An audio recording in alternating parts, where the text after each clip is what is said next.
I'm sitting in a hot tub filled to the brim with solid sand.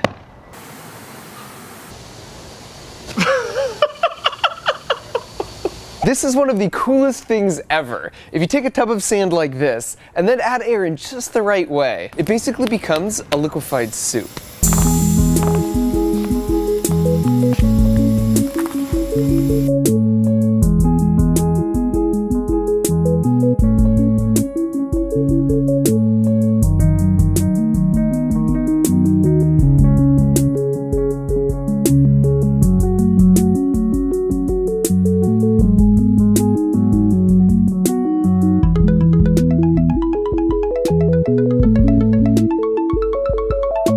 In science, this is known as a fluidized bed. It's used in industrial applications such as powder coat painting or in grain silos to make sure that the grain flows smoothly to the outlet.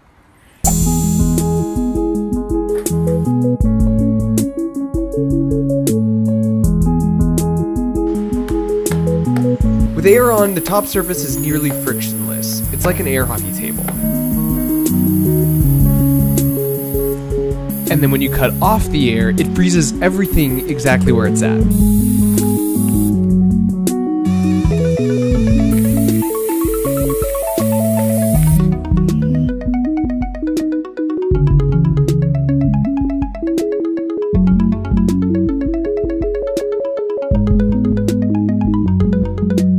So today I'm going to show you how to make a simple version like this yourself, and then because I became curious what it would feel like to be fully immersed in something like this, we made a hot tub size version. As you can see from this 60-year-old video from the Royal Institute of Science, this demo isn't exactly new. I've wanted to build one for a long time, but you can find literally no information online on how to make one like that. So I started combing through a bunch of patent drawings for massive industrial-sized fluid beds, and I noticed that instead of one big inlet, they all had a bunch of small holes to deliver the air. So starting with that in mind, it still took us 25 failed versions before we arrived at this design. As you can see, it's just a bunch of half-inch PVC pipes arranged sort of in a ladder. But the key is to drill two 1mm holes 90 degrees apart from each other, and then do a bunch of those spaced 25mm apart. Then you glue all the pipes together and just make sure you orient the holes down so that will keep the sand from getting in. And then you just seal off the container with some hot glue. And then fill your container with either fine sand, or we found glass beads worked really well. And you could power it with a small air compressor like this, or you could just rent a large nitrogen container like this for about 30 bucks, and that'll give you 10 minutes of runtime. As usual, I will put a link to all of the parts I used in the build in the video description. So my buddy Ken had an old broken spa in his backyard, which we decided to put to good use.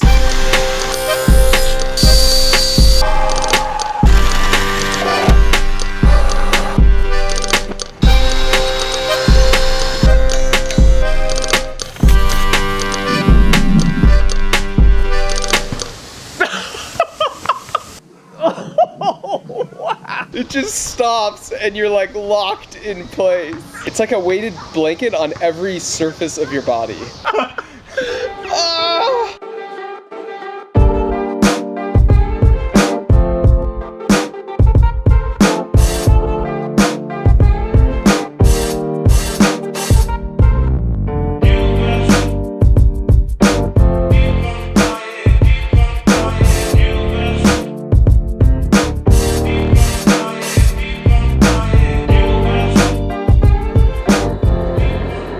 Now that it was tested and ready, in my ongoing quest to be the favorite uncle,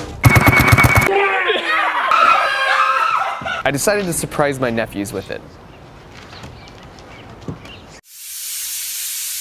Whoa, whoa.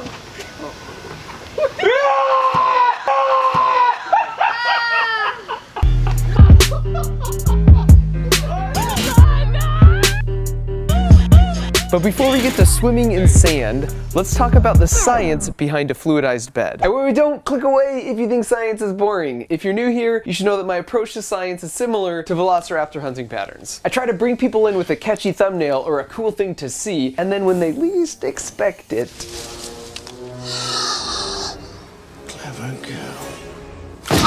Admittedly, the analogy breaks down a little at the end, but if you promise to hang with me for the next 2 minutes, I promise to try and walk the delicate line between trying to make things simple to understand without oversimplifying or being condescending. Fluidization is just when you have enough upward air so that the force of the air pushing on each grain of sand is equal to the downward force of gravity or weight. And when that happens on any individual grain of sand, it hovers in equilibrium like this. You can think of forces acting on an object like a tug of war. And if an object is in equilibrium, that means there's a tie and it doesn't accelerate in either direction, just like in a real tug of war if the sides are even. However, if you add Stone Cold Steve Austin to this side, that will make it totally unbalanced and will start to move this way, which is actually what happens if you accidentally turn the air up too high. And so fluidization occurs in that sweet spot where the sand particles hover in equilibrium, which makes them easy to move around. This is also the reason sometimes you'll see pools pumped with air to cushion the landing for the divers. Now you notice that some stuff floats in the sand and other stuff sinks. This has to do with the buoyancy force, which is a function of the density of the surrounding fluid and the volume of the object itself. Whenever an object exists in a pressure gradient, there are forces from pressure pushing in on all sides, but they push a little bit harder the deeper that you are, which is why it hurts more to be the bottom guy in a dog pile, or it hurts your ears more the deeper you dive in the pool. And this makes sense because the deeper you dive, the more water there is above you pushing down. And if you add up the size and direction of all those arrows, a bunch of stuff cancels out and you're left with one net force pointing upwards. That is the buoyancy force. And if your buoyancy force happens to be greater than your force from gravity, you float. And if your buoyancy force happens to be less than the force from gravity, you sink. Now we usually think of buoyancy with water, but you could think of things like helium balloons being buoyant in our atmosphere. So here's a trick question. Which of these has a higher buoyancy force? It's actually the rubber ball. Buoyancy force has nothing to do with the density of the object, just the volume. So since the rubber ball takes up more space, it has a higher buoyancy force. But, you might object, then why does the rubber ball sink and the balloon floats? Remember, it's a tug of war. The rubber ball sinks because the force from gravity on the thick rubber skin and the air inside is bigger than the buoyancy force. But for the balloon, even though it doesn't have as big of a buoyancy force compared to the ball, it still floats up because that buoyancy force is bigger than the weight arrow from the helium and the thin rubber shell. And the helium will keep rising like a ball floating up from deep in a lake, and then it will eventually hang out where the density of the atmosphere is roughly equal to the density of the helium in the balloon, because that's where the tug of war becomes equal. Whew, we made it through. Now back to my nephews.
Back up!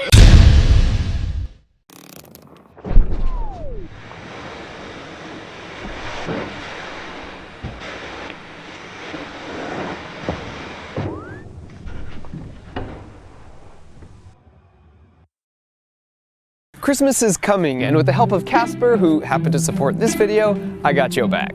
And with the exception of a Bob Ross Chia Pet, what could possibly be better than the gift of a good night's rest? With Casper, you order online and then they'll ship it right to your door for free, and it shows up in a box like this. And then you open it and it magically expands to actual mattress size. We totally love ours, and with over 20,000 reviews with an average rating of 4.8 stars on sites like Amazon, there's a pretty good chance you'll love it too. And they're also affordable because you cut out the sweaty, price-haggling, commission-based middleman who works at a typical mattress store. And you could try it out for 100 days, and if at the end of that you're like, meh, they'll come pick it up for free, you get all your money back, no questions asked. So skip the crowded mall this year and finish your Christmas shopping right now by going to casper.com/MarkRober and using promo code MarkRober for $50 off any mattress. Merry Christmas, and thanks for watching.